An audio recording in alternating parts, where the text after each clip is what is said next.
고린도후서 4장 7절에서 12절 한 절씩 교독하고 마지막 절은 같이 읽겠습니다. 우리가 이 보배를 질그릇에 가졌으니 이는 심히 큰 능력은 하나님께 있고 우리에게 있지 아니함을 알게 하려 함이라.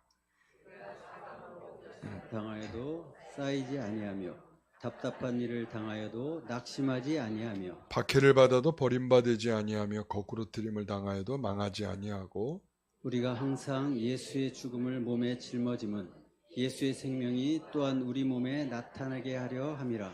우리 살아있는 자가 항상 예수를 위하여 죽음에 넘겨짐은 예수의 생명이 또한 우리 죽을 육체에 나타나게 하려 함이라. 그런즉 사망은 우리 안에서 역사하고 생명은 너희 안에서 역사하느니라. 아멘.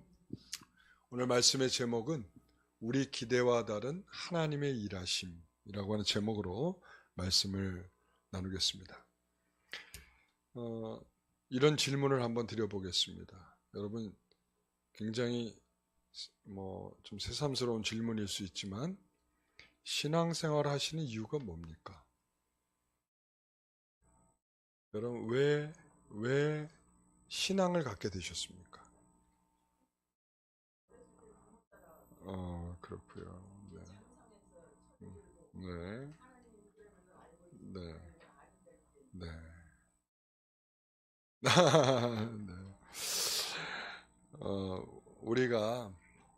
우리 고건사님이 아주 잘 이야기를 해주셨어요. 그러니까 우리가 신앙생활하는 이유가 뭐냐, 어떻게 신앙을 갖게 됐느냐 이렇게 얘기를 했을 때 우리가 일반적인 종교적인 측면에서 이야기를 하면 이런 거죠. 우리의 필요를 하나님께 구하여 우리의 원하고 소원하는 것들을 얻기 위함에 있다. 일반적으로 우리가 일반 종교적인 측면에서 말하면, 그래서 많은 사람들도, 그러니까 우리가 일반적으로 갖고 있는 보편적 본성은 여기에 가까워요. 그러니까 우리가 하나님께 뭔가를 원하는 게 있고 그것을 위해서 내가 열심을 내면 하나님이 내게 그것을 주시지 않겠는가. 그래서 이 말은 하나님이 나를 위해서 존재해야 하는 분처럼 생각을 하죠. 그래서 마치 하나님은 나를 위해서 존재해 주셔야 됩니다. 내가 기도하면 들어주셔야 되고, 그러니까 이 초점의 문제가 이제 우리에게 있단 말이죠. 이 틀이 깨지는 것은 상당히 어려워요. 쉽지 않습니다. 왜냐하면 우리가 가지고 있는 기본적인 본성에 가까운 것이기 때문에 그렇습니다. 마치 여러분 코페르니쿠스라고 들어보셨어요? 코페르니쿠스라고 하는 사람은 지동설을 주장한 사람이에요. 그러니까 이 사람을 기준으로 해서 완전히 틀이 바뀌었어. 뭐냐면 천동설을 주장했거든요. 그 이전에는 천동설. 그러니까 지구는 가만히 있고 하늘이 도는 거야.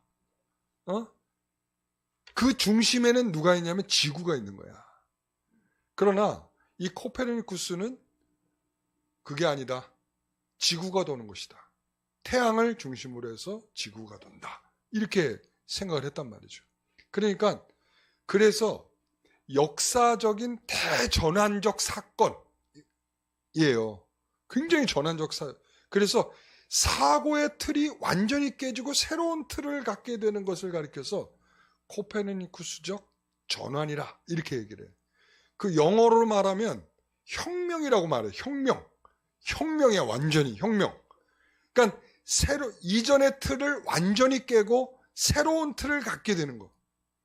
저는요, 이게 나를 위해서 신앙생활을 할 것인가, 나를 위한 것인가, 신앙이 나를 위한 것인가 아니면 주를 위한 것인가 라고 할 때 우리는 머릿속에는 주를 위한 것이죠 라고 생각하지만 우리의 진정한 마음 깊은 곳에서는 나를 위한 것이 강력하게 있어요. 그래서 항상 저는 그래서 이게 나를 위한 것이 아니라 주를 위한 것으로 라고 하는 것은 이 코페르니쿠스적 대혁명이 필요하다. 저는 그렇게 주장하는 바입니다.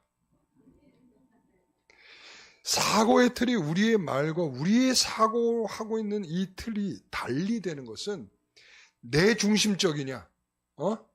나 지구는 돌지 않고 이 우주가 돌고 있다라고 생각하는 그러한 틀을 갖고 있느냐? 아니면 아니다. 내가 도는 것이다. 이 누구를 중심으로 해서? 하나님을 중심으로 해서 나는 거기에서 충실하게 돌고 있는 것이다. 나를 위한 것이냐? 주를 위한 것이냐? 여러분, 그래서 제가 첫 번째로 얘기하는 거예요. 오늘 제목이 제가 설교할 주제가 다 들어있어요. 첫 번째 뭐냐면 우리 기대와 다른 이 부분이에요. 자, 오늘 제목이 뭐였죠?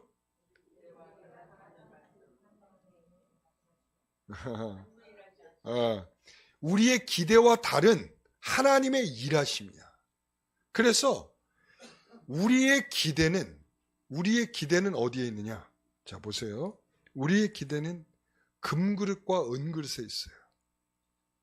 제가 지난번에도 한번 설교했었죠. 우리는 예수를 믿고 나면 질그릇과 같은 내 인생이 금그릇, 은그릇이 되는 것을 소망합니다. 그러니까 우리가 신앙생활을 하지 다른 이유가 뭐가 있겠어? 내가 금그릇이 돼야 되고 내가 은그릇이 돼야지. 우리는 주일마다 예배하고 또 물질도 드리고 열심히 봉사하고 하나님을 사랑한다 고백하고 그러면서 하나님께서 우리를 남다르게 부르셔서 그래서 남다른 인센티브를 받고 있지 않는가. 여러분, 그래서 우리의 기대는요, 보배를 담은 남다른 그릇, 보배를 담은 남다른 그릇이 되기를 소망하죠. 금그릇이 되고 은그릇이 되고. 이게 일반 종교적인 생각이에요. 그래서 이렇게 말합니다. 구하고 찾고 들으라. 우리가 마태복음 7장의 말씀이죠. 그런데 우리가 좀 해봤잖아. 그렇게 애써봤잖아요. 그런데 여러분들이 기도한 대로 되던가요? 난 기도한 대로 하나도 빠짐없이 다 되더라. 한 분도 없네? 여러분, 그러니까 기도하지 않잖아요. 기도해봤더니 기도한 대로 안 되는 거야. 그러니까 기도에 재미가 없어. 예? 기도하다가 지쳐서 힘 빠지고, 그리고 이제 이렇게 얘기하는 거야. 하나님, 제가 기도하는 일에 이렇게 시큰둥하게 된 것은 하나님 책임이에요. 하나님이 내가 기도한 대로 해주셨으면 내가 열심히 더 기도했을 거 아니겠습니까? 내가 이렇게 기도에 재미없고 기도에 관심 없고 기도하지 않는 것은 하나님의 책임이 큽니다. 여러분, 아마 지금 그런 생각을 하고 있을 분들이 있을 수도 있어요. 여기 지금. 그렇죠? 여러분, 사랑의 교회 부목사님이 이제 부임해가지고 이제 그 교구를 이제 신방하게 됐어요. 열심히 신방을 해요. 그런데 그 부목사의 생각 속에는 그래도 강남이니까 하나님께서 축복을 듬뿍 준 성도들이 여기 많이 살겠다 생각을 한 거죠. 그런데 여기를 다 교구를 신방하고 나서는 마음에 큰 부담뿐만 아니라 심란해진 거야. 그래서 이 오카는 목사님에게 편지를 썼어요. 그래서 그런 일부의 내용들이 이 안아주심이라고 하는 오카는 목사님의 저서에 이게 담겨 있는 내용입니다. 자, 목사님 이렇게 기록하고 있어요. 목사님, 강남이라는 곳이 겉모습과 다르게 속으로는 많은 아픔을 끌어안고 있다는 사실에 놀라움을 금할 수가 없습니다. 가정마다 아픔이 많았습니다. 눈물이 마를 날이 없고 한숨 없는 가정이 거의 없습니다. 놀랐다는 거야. 이걸 왜 놀랐지? 나는 그런 생각을 해요. 내가 우리 성도들하고 나는 씨름하다 보니까 이런 일들이 다반사야. 아프지 않은 성도가 없어. 요즘 이제 연세가 더 들고 나니까 아프지 않은 성도가 없고 문제 없는 성도가 없고 힘겹지 않은 성도가 없고 삶이 고단하지 않은 성도들이 없다는 거를 나는 매일 보고 살기 때문에 놀랍지도 않은데 이 부목사는 놀란 모양이야. 강남이라서 그랬나? 예? 그러면서 편지에 몇 가지의 사례들을 이렇게 썼어요. 카드 빚을 갚느라 부부가 밤낮으로 뛰고 있지만 해결되지 않아 허덕이는 가정이 수두룩했고, 지하나 옥상에 있는 조그만 단칸방에서 근근히 살아가는 가족들이 있었고, 그런가 하면 경제적으로 안정되었지만 툭하면 자녀가 가출하는 바람에 부모의 얼굴에는 수심이 가득하고 눈물 마를 날이 없는 가정이 있었고, 남편이 실직해서 아내가 대신 일거리를 찾아 동분서주하는 가정도 있었고, 살만하니까 남편이 다른 여자와 바람을 피우고 살림을 차려서 그 안에는 2년이 넘도록 눈물 콧물 흘려가며 하나님 앞에 통곡하는 부인도 있었고, 이런 갖가지 고통의 상황들을 돌아보면서 그 목사는 참 많이 놀랐다. 지금 그 얘기를 하고 있는 거예요. 왜 놀랐습니까? 강남에는 하나님이 축복받은 성도들이 가득할 거라고 이미 그 목사의 틀 속에는 있는 거야. 적어도 여기에는 예수 잘 믿고 여기에는 성공하고 잘 되고 기독교적인 능력을 입으면서 살아가고 있는 성도들이 많을 것이라고 생각했는데 전혀 그 생각과는 달랐다. 지금 그 얘기를 하고 있는 거죠. 여러분, 이런 관점이 바로 고린도 교회 성도들의 관점이에요. 거짓 교사들이 내보내고 있는 관점이에요. 그러니까 우리의 생각과는 다른 그러니까 우리의 생각과 달리 가고 있다는 것은 너무 보편적인 얘기예요.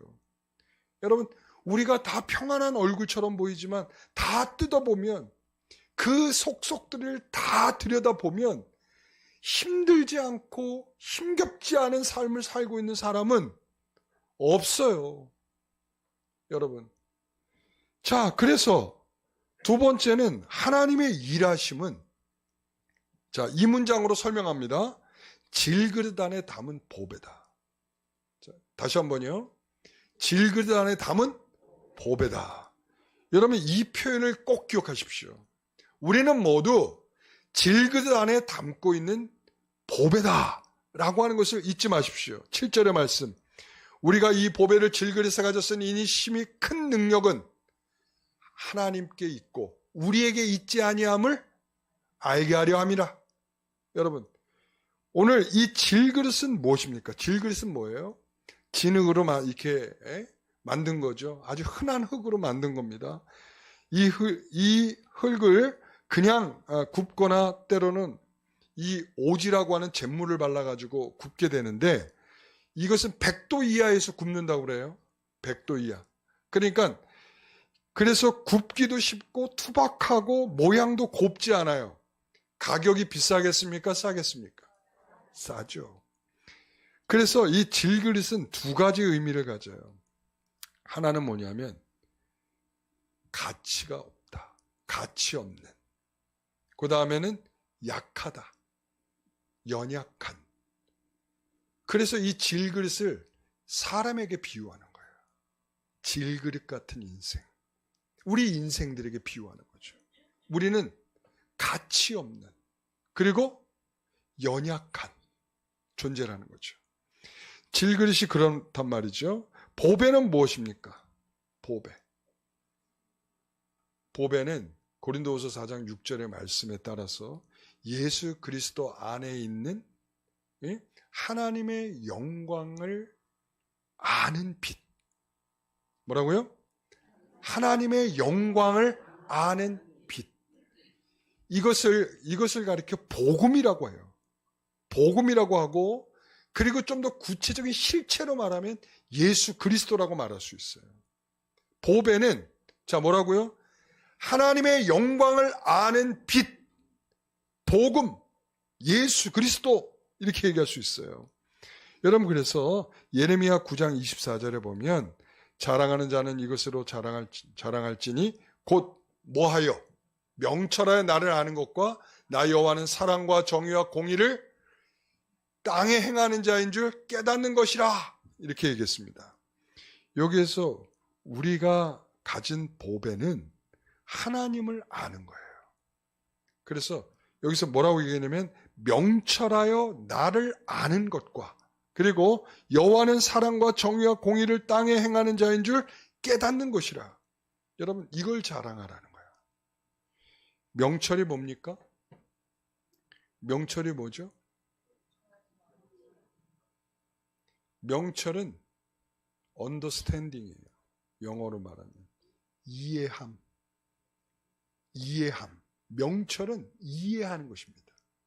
그래서 우리가 자녀를 위해서 기도할 때 두 가지를 기도해야 돼. 뭘 위해서? 지혜와 명철을 위해서 기도해요. 자녀에게 하나님의 지혜를 주십시오.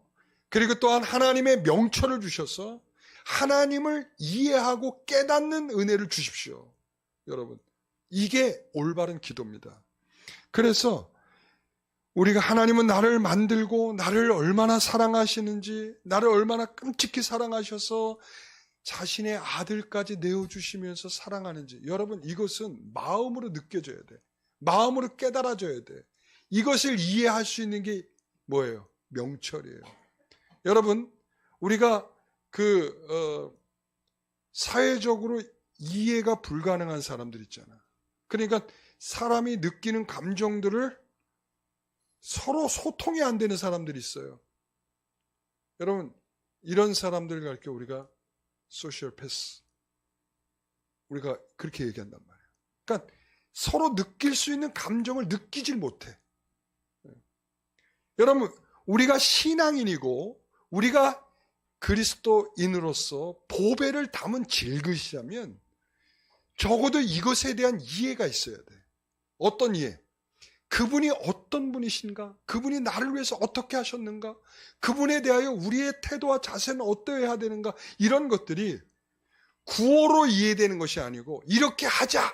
그렇게 해야 된다! 이게 아니라 내 안에서 내재된 그 보배를 통해서 드러나고 나타날 수가 있어야 된다는 거죠. 하나님께서 내게 요구하시는 것이 무엇인지를 아는 겁니다. 그것으로부터 뿜어져 나오는 나의 현실의 반응은 뭐냐? 현실의 반응이 뭐겠습니까? 그래서 전 이렇게 말합니다. 역설적이다. 자, 현실의 반응은 뭐라고요? 역설적이다. 역설적. 우리가 갈라디아서 2장 20절에 보면 내가 그리스도와 함께 십자가에 못 박혔나니 그런즉 이제는 내가 사는 것이 아니라 내 안에 오직 내 안에 그리스도께서 사시는 것이라. 이렇게 말. 그 다음에 이제 내가 육체 가운데 사는 것은 나를 사랑하사 나를 위하여 자기 자신을 버리신 하나님의 아들을 믿는 믿음 안에서 사는 것이야. 이게 바로 나를 위해서 살지 않는다의 의미예요. 나를 위해서 살지 않는다. 이게 틀이 바뀌어지면, 전적인 전환이 되면, 내 안에서 보배를 통하여 혁명이 일어나면 나를 위해서 살지 않는 그런 자연스러운 마음이 나타나기 시작을 하는 겁니다. 여러분, 그래서 고린도후서 4장 5절에 보면 또 예수를 위하여 우리가 너희의 종된 것을 전파함이라. 이렇게 말하고 있어요. 누구를 위하여? 예수를 위하여. 내가 너의 종로로 타고 있는 거, 이것은 내가 너보다 꿀려서가 아니고, 내가 너보다 모자라서가 아니고, 내가 너에게 속해 있는 자가 아니고, 뭐라는 거예요? 예수를 위하여예요. 자세가 그런 거예요. 사도 바울이 내가 그렇게 해야 되겠다, 누구로부터 협박을 받았거나, 누구에게 강요를 받았거나, 누구의 슬로건에 마음이 빼앗겨서 된 일이 아니라, 뭐 때문에 됐다? 예수께서 내 안에 보배처럼 계시기 때문에 나도 모르는 사이에 그런 사람으로 대전환이 일어난 거야. 여러분, 우리 본성을 거슬려야 가능한 일입니다. 본능을 거스려야 돼요. 우리의 본능은 나를 위해 사는 겁니다. 그런데 그것이 대전환적 틀이 되지 않고서는 절대로 여러분 주를 위해서 살고자 하는 마음이 생기지 않습니다. 그래서 그 혁명을 역설적이라고 표현하는 거예요. 마태복음 16장 24절에 누구든지 나를 따라오려거든 자기를 부인하고 자기의 십자가를 지고 나를 따를 것이라. 25절 누구든지 제 목숨을 구원하고자 하면 잃을 것이요 누구든지 나를 위하여 제 목숨을 잃으면 찾으리라. 이게 파라독스예요. 이게 역설이에요. 여러분, 이것이 어떻게 죽으면 네 목숨을 내놓으면 너 살 수 있어. 여러분, 이게 어떻게 됩니까? 적어도요, 전쟁터에서는 그런 애국심이 있어야 돼. 애국심. 내가 목숨을 바쳐서라도 내 나라를 지키겠다라고 하는 그런 애국심이 있어야 전쟁터에서 내 목숨을 내놓고 싸울 수가 있죠. 그때 하나님께서 그 하나님의 역사와 같은 생명을 살게 하는 역사가 일어나는 거예요. 그걸 가리켜 역설이라고 그래요. 그 혁명의 성격이 역설적이라는, 그러나 인간적인 본능은 이런 이해를 외면하죠. 절대로 이런 거를 기쁘게 생각 안 해. 내가 왜 죽어? 내가 왜 나냐? 내가 왜 희생을 해야 돼? 이게 우리의 본성이에요. 여러분. 그러니까 이런 말씀이 안 들려. 누구처럼 안 들릴까요? 바리새인과 서기관처럼 안 들려. 그들이 성경을 탐독하고 성경을 연구한 사람들이에요. 그런데 이사야서 53장만큼은 그냥 빼놓고 보는 거야. 왜? 예수가 어린 양으로 와야 되고, 메시아가 어린 양으로 와야 되고, 핍박과 고난을 당해야 되고, 죽음을 당해야 되고, 이런 대목은 싹 빼놓는 거야. 왜? 자신들에게 메시아는 능력이 있어야 돼. 능력. 자신들을 구원할 수 있는 능력이 있어야 돼. 그러니까 나약해서 죽거나 십자가에 매달리게 되는 메시아는 자기네들에게 필요가 없는 거야. 안 보여. 그게 본성이야. 십자가를 거스르고 싶은 게 인간의 본성이에요. 여러분, 고난을 받으라. 안 나오는 게 여러분 자연스러운 것일 수 있어. 고난을 거스리기를 여러분 원합니다. 항상 우리는 그걸, 하나님 그게 아니에요. 주님을 위해 우리 인생이 소모할 마음이 없어요. 내 인생을 소모하고 싶지 않아요. 인센티브를 준다면 모를까. 여러분, 인센티브가 뭐예요? 성과급이죠.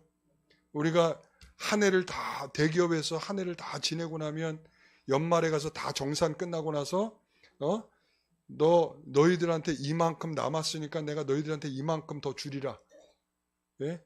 그래서 성과급 챙기느라고 대기업 다니는 사람들이 단일만 난다는 거 아니야. 연말에 가면 한몫들 챙기니까 뭐 몇 천만 원씩도 나오기도 하고. 여전히 이런 생각들이라면 여러분, 우리는 여전히 천동설을 믿고 있는 거야. 천동설. 응?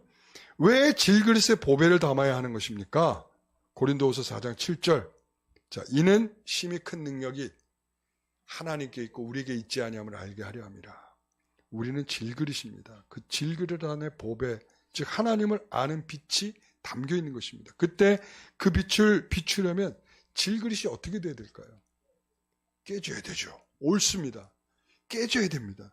우리는 질그릇이 은그릇이나 금그릇이 되면 보배를 빛나게 할 수가 없다는 걸 아셔야 돼요. 여러분, 금그릇, 금그릇은 절대 깨지지 않습니다. 그렇죠? 깨져야 빛이 나는 거예요.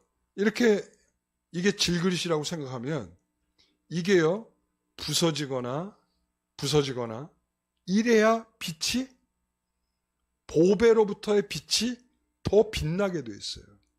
그러나 금그릇, 은그릇은 안 깨져. 깨지려는 마음이 없어. 우리들 같죠. 그래서 이 질그릇은 심히 큰 능력은 하나님께 있다. 하나님으로부터 나타난다. 라고 하는 것을 확인하는 겁니다. 그래서 왜 우리가 꼭 질그릇이어야 합니까? 만일 우리가 금그릇이나 은그릇이라면 보배가 보배롭지 못하게 될 것을, 여러분, 질그릇이 금이고 은이면 오히려 그 담긴 보배, 하나님을 아는 빛, 예수 그리스도를 가리게 될 것입니다. 바울은 질그릇 같은 존재인 내가 금이 가고 깨지고 이가 나가고 부서졌을 때 그 안에서 예수 그리스도가 빛나고 있다는 것을 자신이 확인하게 된 거예요. 고린도후서 12장 9절의 말씀에 보면 내 은혜가 내게 족하도다. 이는 내 능력이 약한 데서 온전하여집니다. 10절 그러므로 내가 그리스도를 위하여 약한 것들과 능력과 궁핍과 박해와 공고를 기뻐하노니 이는 내가 약한 그때에 강함이라. 내가 깨지니까 그리스도의 강함이 나타나더라. 이런 말이죠. 고린도후서 4장 8절 말씀부터 오늘 본문의 말씀을 읽어보면 이제 조금 더 이해가 더 될 거예요. 같이 읽어봅니다. 우리가 사방으로 우겨쌈을 당하여도 쌓이지 아니하며 답답한 일을 당하여도 낙심하지 아니하며 박해를 받아도 버림받지 아니하며 거꾸로 튀김을 당하여도 망하지 아니하고 우리가 항상 예수의 죽음을 몸에 짊어짐은 예수의 생명이 또한 우리 몸에 나타나게 하려 함이라. 아멘. 이것이 바울의 경험담이에요. 사방으로 우겨쌈을 당해도 쌓이지 않더라. 답답한 일을 당하여도 가드를 내리는 일이 없더라. 박해를 받아도 버림받지 아니하더라. 거꾸로 트림을 당하여도 망하지 않더라. 이게 어떻게 보면 시편, 오늘 우리가 찬송 불렀던 시편 116편 있잖아요. 이 시편 116편을 배경을 두고 있는 것 같아. 그래서 이 116편을 쫙 읽어보면 그렇게 돼 있어요. 하나님, 이 핍박과 고난 속에서도 하나님께서 나를 다시 세우실 것을 믿습니다 하는 찬양이거든요. 그러니까 이것이 바울의 경험담이에요.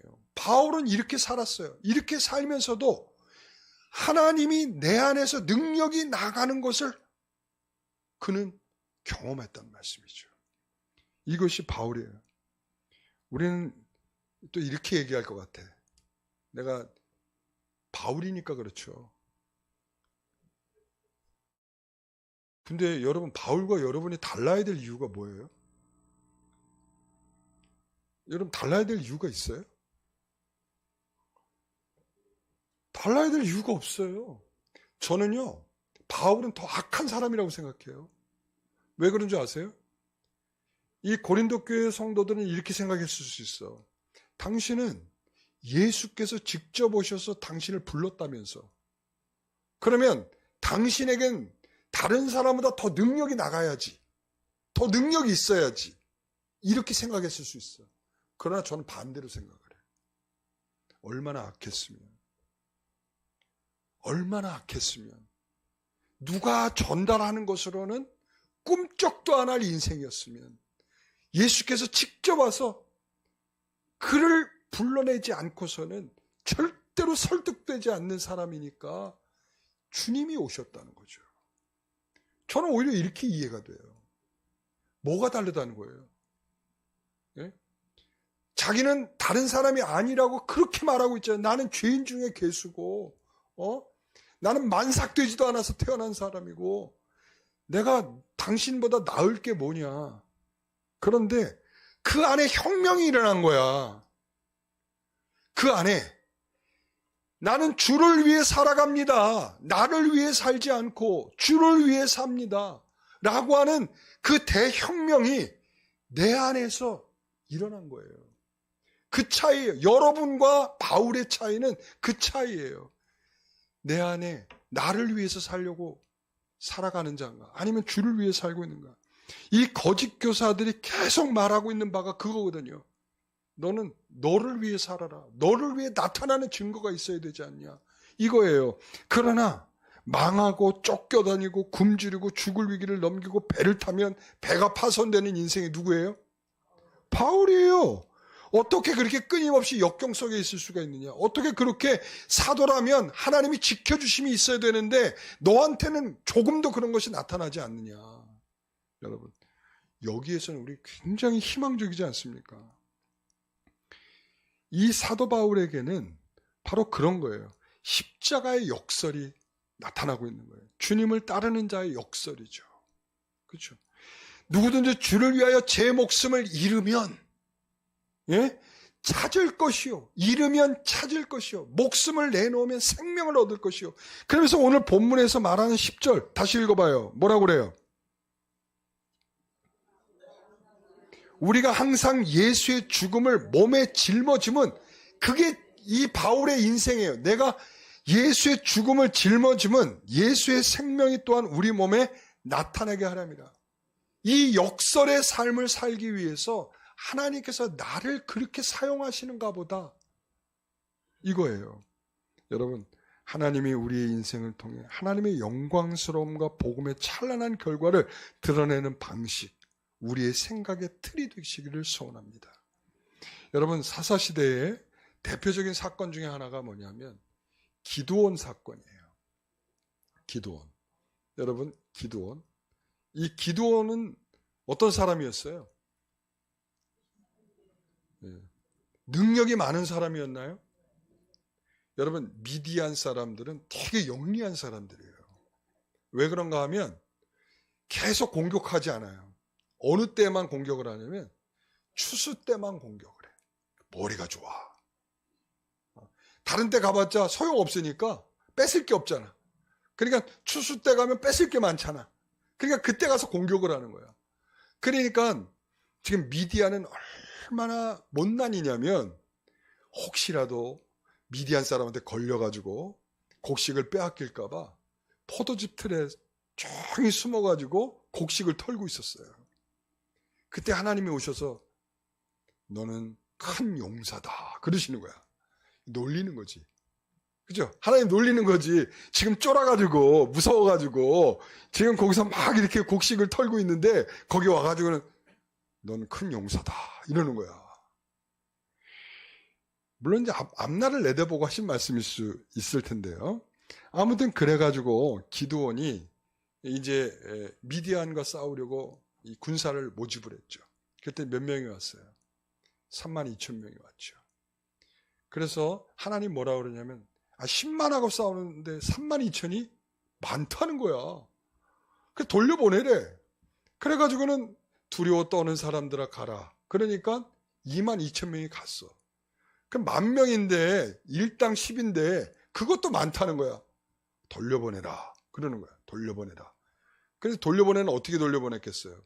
그래가지고는 저 샘에 내려가서 물을 마셔라. 그러면 물을 마셔라. 물을 마시는 방법. 자, 어떤 사람은 혀로 낼름낼름 엎드려가지고 자, 혀로 마신 사람 이쪽으로. 그 다음에 무릎을 꿇고 손으로 이렇게 마신 사람 이쪽으로. 여러분, 여기엔 별 의미가 없어요. 여기 자꾸 의무부여를 하는 사람들이 있는데 이거 의미 없어. 여기는 혀로 먹은 사람들이 많았어. 만약에 혀로 먹은 사람이 적었다. 그러면 그쪽 사람들이 된 거야. 에? 그러니까 이 의미가 없는 거야, 이거는. 그러니까는 뭐 경계심이 어쩌고 저쩌고 이거 아니고, 에? 그러니까는 여기에서 보면은 중요한 건 뭐냐면 적은 숫자 300이 이쪽이었기 때문에 하나님께서 자, 이쪽을 택하라 이러신 거죠. 그래서 그들이 300명이 우리가 기드온의 300용사 막 이러잖아요. 기드온의 300용사 여러분 웃기지 마세요. 그들이 용사로서 한 게 없어 별로. 뭘 들고 나갔어요? 항아리와 그 안에 횃불을 감춰갖고 나갔어. 그러고는 결국은 어떻게 해? 야, 횃불을 깨트려라. 그러니까 횃불을 깨트려란다. 항아리를 깨트려라. 그랬더니 항아리를 깨트리고 항아리가 깨지니까 거기서 뭐가 나왔어요? 횃불이 나왔죠. 그러더니 그 미디안 사람이 서로 미쳐가지고는 서로 싸워가지고 서로 죽이고 서로 끝장난 거야. 여러분, 여기에서 중요한 거죠. 뭐가 중요해요? 하나님이 하신다. 누구를 통해서 하시냐? 강한 자들을 통해서 하신다가 아니고 약한 질그릇을 통해서 하신다. 이거예요. 300명의 대단한 용사가 아니고 그 숫자 적은 너희들 힘으로는 할 수 없는 그 숫자로 내가 해냈다. 그거를 나타내시려는 거예요. 그게 질그릇이에요. 여러분, 마지막으로 제가 요셉 하면 떠오르는 단어가 뭐예요? 한 단어. 총리, 반려감, 꿈, 형통. 여러분, 제가 아이들 설교, 제가 어린이 설교 제가 오랫동안 했잖아요. 아이들한테 제가 이 요셉 설교를 하면 아이들이 얘들아 요셉 하면 뭐가 떠올라? 총리요, 총리. 이래 애들이. 왜 그렇게 총리만 기억할까? 내가 그래서 제가 왜 총리만 기억을 하지? 이게 바로 여전히 금그릇이야.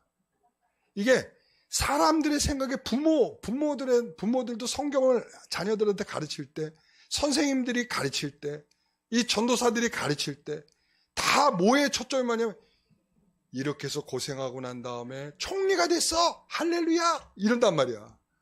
여러분, 그 총리는 의미가 그렇게 있는 게 아니에요. 보세요. 자, 그가 이 애굽에 팔려와서 종살이를 했죠.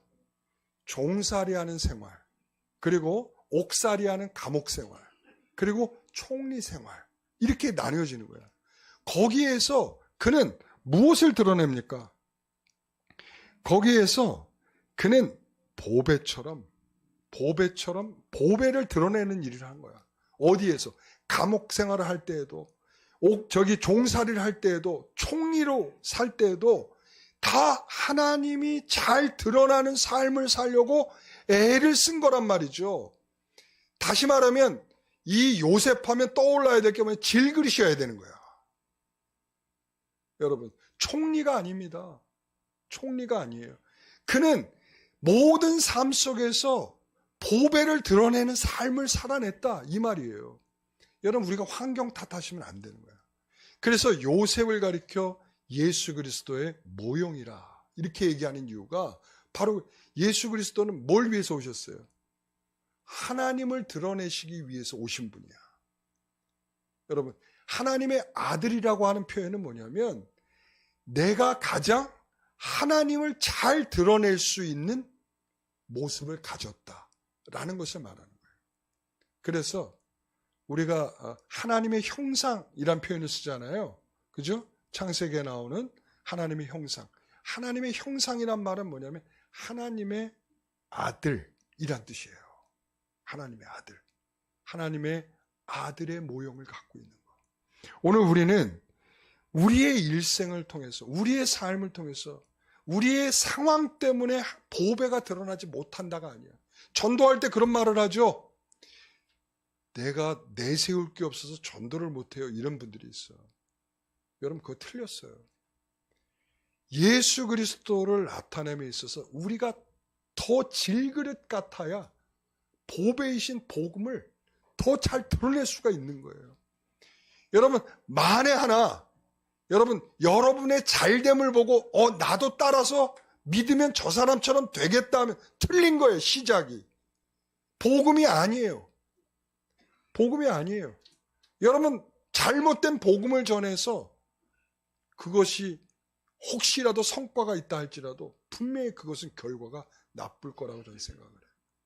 진짜의 결과는 부서지고 깨지고 망가지는 모습 속에서 드러날 예수 그리스도.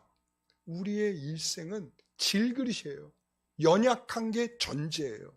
그리고 또한 못나고 가치 없는 게 존재예요. 우리가 그런 모습 안에 보배를 가진 것입니다. 그렇기 때문에 보배를 더 드러내기 위해서는 더 부서지고 깨지는 것이 오히려 더 정상적일 수가 있다. 여러분, 위로받으시기 바랍니다. 나의 힘든 것은 아무것도 아니구나. 내가 이제껏 엄한 핑계대면서 뒤로 빠져 있었는데 그 빠진 것조차가 정말 하나님 앞에서 부끄러운 일이고 잘못이구나. 우리가 진정으로 하나님은 그렇게 부수셔서 그분이 드러나기를 원하고 있는데 나는 부서졌다고 낙심하고 콧바트리고 아무것도 못한다고 뒷걸음치고 있는 우리 모습이 참 부끄러운 것이구나. 오늘 우리는 사도 바울의 모습이 진정한 신앙적 역설을 가졌다라고 하는 것을 다시 한번 생각하면서 우리가 그러한 그리스도인으로서 역설을 갖는 성도들이 되시길 바랍니다. 기도하겠습니다. 하나님, 감사합니다.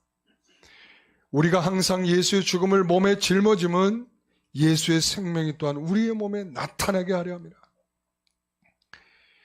우리가 참으로 이 보배를 질그릇에 가졌다는 것은 힘이 큰 능력은 내 안에 있지 않다는 것을 확인하는 것인 줄 믿습니다. 우리는 그러나 금그릇이 되고 은그릇이 되는 것을 소망하는 전혀 성경적이지도 않고 성경에서 우리에 대해서 지지해 주지도 않는 것이 우리의 본성에 따라서 우리의 욕구에 따라서 우리가 그와 같이 금그릇 은그릇을 소망하고 있습니다.